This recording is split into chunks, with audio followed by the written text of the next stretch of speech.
Let's start with December 2018 paper 1 teaching aptitude. Today we are going to discuss next 10 questions and अभी तक हम total 7 quiz कर चुके हैं. You can check them in the playlist, right? Let's start. So first question of the day is formulation of a research problem depends on option A, B, C, D, E and F. आपको total 6 options दिए हुए हैं, right?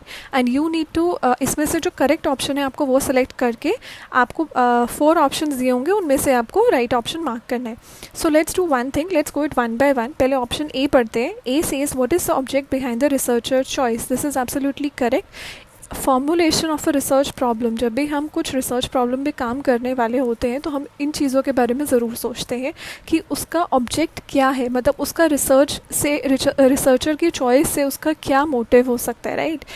Then option B says what are the specific questions. Perfect, that need to be there. C says what is the conceptual model. Definitely we will see कि क्या conceptual model है, right? Option D says what negative factors to research upon. क्या हम किसी negative factor के ऊपर research करते हैं? No. मतलब क्या हम ऐसा कुछ देखते हैं कि इसमें कौन से negative factors है जिनके ऊपर research करने हैं? No. So अब आप देखो option D यहाँ पे deduct हो गया, हट गया है. तो नीचे जो options दे रखे हैं उसमें जो option D जहाँ जहाँ होगा वो automatically eliminate हो जाएगा, यानी option second और option third आपका eliminate हो गया. Let's come to again हम ऊपर जाते हैं. जो E says, what E says कि reason for unlimiting the study, क्या ऐसा true है? No, again it is not true. So again हमने option E डिडक्ट किया. हम देखेंगे क्या option फर्स्ट और फोर्थ में कहीं E है, तो yes option फर्स्ट में E है, हमने उसे भी हटाया. So हमारा जो आंसर है वो क्या है? हमारा option फोर्थ. यहाँ पर आप देख सकते हो this is a presentation which I have given to you. इससे आपको पता चल जाएगा कि जब भी आपको अपना रिसर्च टॉपिक चूज़ करना है तो what are the thing that you need to consider in your mind. Pause the video and just see this process. It will help you to answer this question, right? So the answer is option fourth. Now let's go to question second. Question second says among the following which one is not an instructional material. इनमें से कौन सा instructional material नहीं है, मतलब किसके through हम बच्चों को पढ़ा नहीं सकते. First is audio podcast. This is true, we can make them study through audio podcast. Option second से इज यूट्यूब वीडियो. येस, हम यूट्यूब के थ्रू बच्चों को पढ़ा सकते हैं. ऑप्शन थ्री से is printed study guide. This is also one of the mode of instructional material. तो हमारे पास ऑप्शन क्या बचा? Option fourth which is overhead projector, right? So आप यहाँ पे इंस्ट्रक्शनल मटीरियल का डेफिनेशन भी पढ़ सकते हैं. It can help you out in answering the questions in future also. Question third says suppose a teacher as a teacher you are training your students in public speaking and debate. Which among the following is difficult to develop among the students. मतलब आप मानिए कि आप एक public में बहुत बड़े, मान लीजिए एक हॉल में आप बच्चों को पढ़ा रहे हैं और वहाँ पे एक डिबेट भी हो रहा है. तो इस केस में which among the following is difficult to develop among the students. इसमें से क्या जो है मतलब कि डिफ़िकल्ट है बच्चों के लिए डेवलप करना. Option one is control over emotions. Option two is concept formulation. Option 3 says using selecting appropriate language. Option 4 says voice modulation. Do one thing, pause the video and just see कि इसमें से कौन कौन सा option eliminate हो सकता है, and then उसके बाद just try to write the answer, right? So हम चलते हैं एलिमिनेशन के through. So first says control over emotion. That is really needed. अगर आप पब्लिक में बात करें you need to control your emotions. Second says concept formulation. Concept formulation is not difficult, right? आपको कंसेप्ट के बारे में पता होगा तो डेफिनेटली आप बोल पाएंगे.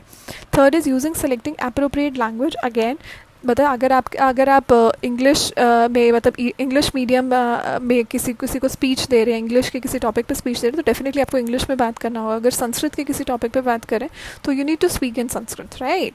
Now voice modulation. Again this is very important. अगर बहुत सारे बच्चे बैठे हैं, राइट, तो आप एकदम से ज़ोर से नहीं बोल सकते. आप जब माइक पे बात करेंगे तो आपको अपनी पिच और अपना मॉड्यूलेशन जो है संभालना है, राइट? सो सबसे ज़्यादा जो डिफ़िकल्ट है वो है कंट्रोल ओवर इमोशंस को कंट्रोल में रखना, क्योंकि कहते हैं ना बहाव में इंसान कुछ भी बोल जाता है. So that we need to take in the mind at the time of speaking in the public. So option is correct answer here is option 1.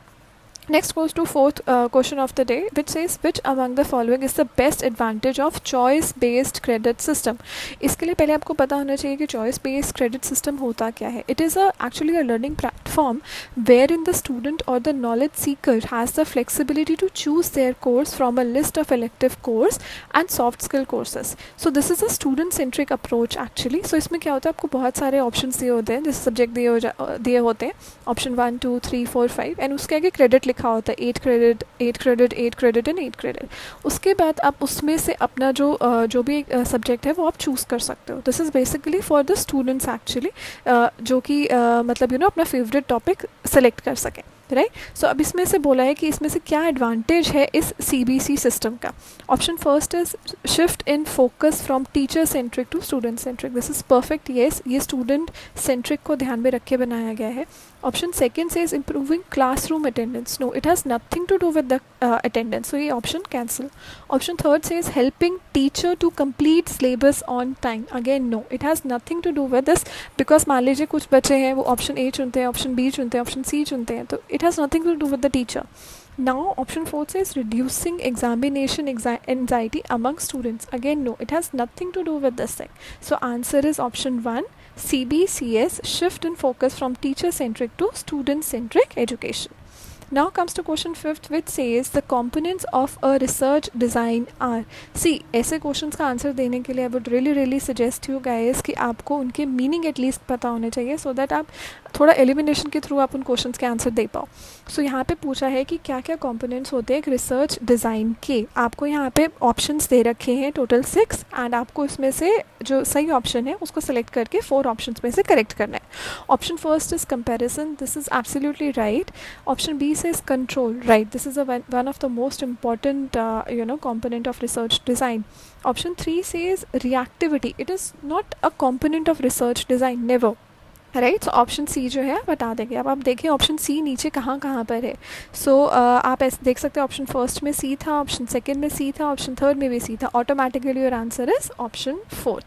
सो जब आप एलिमिनेशन से करते हैं तो आपको आंसर्स निकालना बहुत आसान हो जाता है। So these are the components of the research design, जैसा कि आप यहाँ पे स्क्रीन पे देख पा रहे हैं। Just pause the video and just read about it once. Question 6 says the 4 major operations in scientific research are. मतलब 4 major operations क्या होते हैं साइंटिफिक रिसर्च में। इससे पहले आपको पता होना चाहिए कि साइंटिफिक रिसर्च होता क्या है, बिकॉज अगर आपको नहीं पता होगा कि साइंटिफिक रिसर्च क्या होता है, you will not be able to answer this. So scientific research is the systematic investigation of scientific theories and hypothesis. A hypothesis is nothing, it's a single assertion, a proposed explanation of something based on available knowledge for something yet to be explained, one that is subject to further experimentation. So before proceeding ahead, pause the video and just see the meaning of scientific research and then come to this answer. Right, so आपके पास 4 options है again. So this is a demonstration of covariance, elimination, sequences, self-education, operationalization, theorization, and then उसके बाद आपको 4 options दे रखे हैं। Let's start it again with the elimination. आपके major operations कौन कौन से होते हैं। So demonstration of covariance, yes it is there. Elimination of spurious relations, yes it is there. Sequencing in terms of time order, definitely अगर आप scientific research कर रहे हैं you need to look after the time order. Then is self education, it has nothing to do with the scientific research. So option D जो है आपका हट जाएगा। अगेन आप नीचे कोड्स में देखो, जहाँ जहाँ ऑप्शन डी है उसको आप कैंसिल कर दो, तो आप देखोगे ऑप्शन ए आपका हट गया, ऑप्शन सेकंड हट गया, ऑप्शन आपका फोर्थ भी जो है वो है हट जाएगा। So your answer is option third. I am so sorry guys, यहाँ पे आंसर जो है ऑप्शन थर्ड है, तो ये मिस्टेक हो गई है। ऑप्शन थर्ड आपका यहाँ पर आंसर है which is related to operation research, ठीक है। So operation research is what? It applies the scientific method to the study of mental work and provides the knowledge and understanding required to make effective use of personnel and machines to carry it out, right? Next come to question 7th, which says a variable that is manipulated is known as what? एक variable क्या होता है जिसे हम manipulate कर सकते हैं। Manipulate यानी उसमें चेंजेस कर सकते हैं, उसमें मॉडिफिकेशन कर सकते हैं, तो उसे हम क्या बोलेंगे। Option first says is dependent variable, no that is never known as dependent. जो डिपेंडेंट वेरिएबल होता है उसको आप कैसे चेंज कर सकते हो, राइट। ऑप्शन सेकेंड से is control variable, no you again can not change a control variable. Now option third is independent variable, yes जो इंडिपेंडेंट वेरिएबल होगा उसको आप मैनिपुलेट कर सकते हो, उसमें आप चेंजेस कर सकते हो। Option fourth is confounding variable, again so this was a very very easy question guys. जब अगर आपको किसी वेरिएबल में मैनिपुलेशन करनी होती है तो आप सिर्फ इंडिपेंडेंट वेरिएबल को ही मैनिपुलेट कर सकते हो, right. And this is the definition of variable. Pause the video and just read it, right. Next come question 8th of the day, which says truth and falsity are the attributes of which one of the following. So सच और झूठ जो है, अगर किसका attribute है, किसका feature है इन 4 में से. Option first is debate. क्या डिबेट का ट्रुथ सच और झूठ एट्रीब्यूट हो सकता है? नो. ऑप्शन सेकंड से is propositions. It can be possible. Option third says opinion. No, again that is not possible. Option fourth is argument. Again that is also not possible. So your answer is option second. Proposition का मतलब क्या होता है? It has a broader use in contemporary analytic philosophy. The most basic meaning is a statement proposing an idea that can be true or false. Right?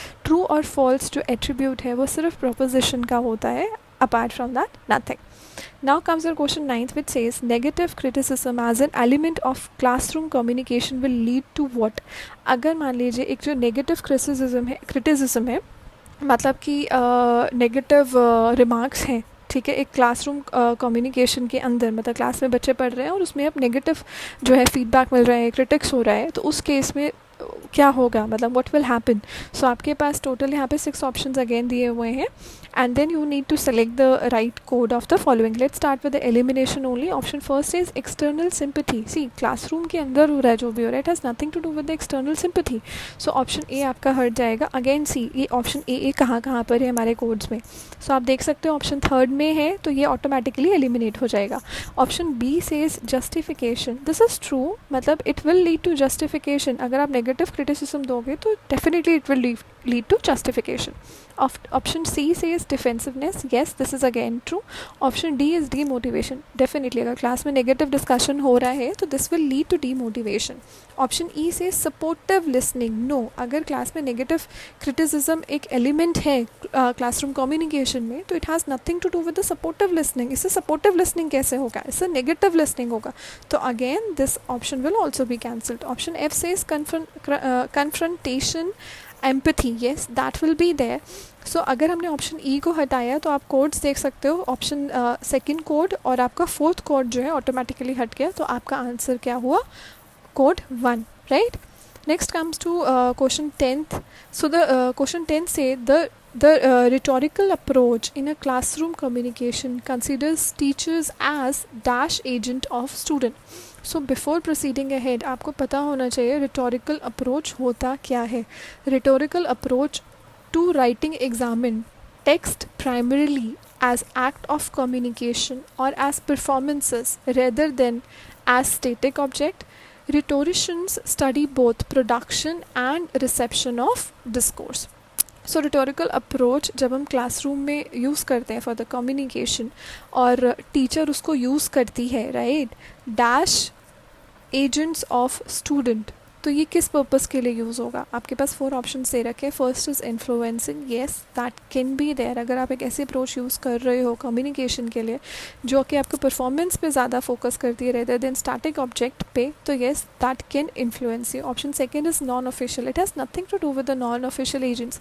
अगर आपको किसी ऐसी definition का मीनिंग नहीं पता है ना, तो डू वन थिंग, ये जो वर्ड्स आपको ऑप्शंस दिए हुए हैं ना, इसे आप फिल इन द ब्लैंक्स में लगा के देखो, right. At least you will be getting to know कि कौन सा वर्ड इस सेंटेंस के साथ फिट हो रहा है कि नहीं. सो फॉर एग्जाम्पल यहाँ पे है option first influencing can be there. So option B says non official.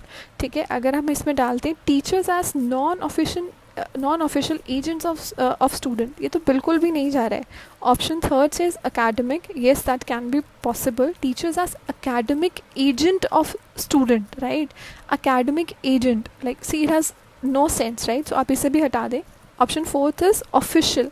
What is official agent of student? Again, it has nothing to do with this, right? So आप ऐसे भी words को जैसे हम English में करते हैं ना, जैसे हमें ऑप्शन दिया होता है इज़ एंड आर और, तो हम क्या करते हैं, अगर हम कई बार अगर कंफ्यूज हो जाते हैं, बहुत ही आपको मतलब चूज़ी ऑप्शन दे रखा हो, तो उस केस में हम उस ऑप्शंस को वहाँ पे डाल के फिल करके आसपास के सेंटेंस के थ्रू चेक करने की कोशिश करते हैं कि सेंटेंस पास्ट टेंस में था, प्रेजेंट टेंस में था, फ्यूचर में है, एंड देन उसके बाद we will be able to analyze. The same we can do here also, because see negative marking है नहीं इस पेपर में, so try to attempt as much as you can, right.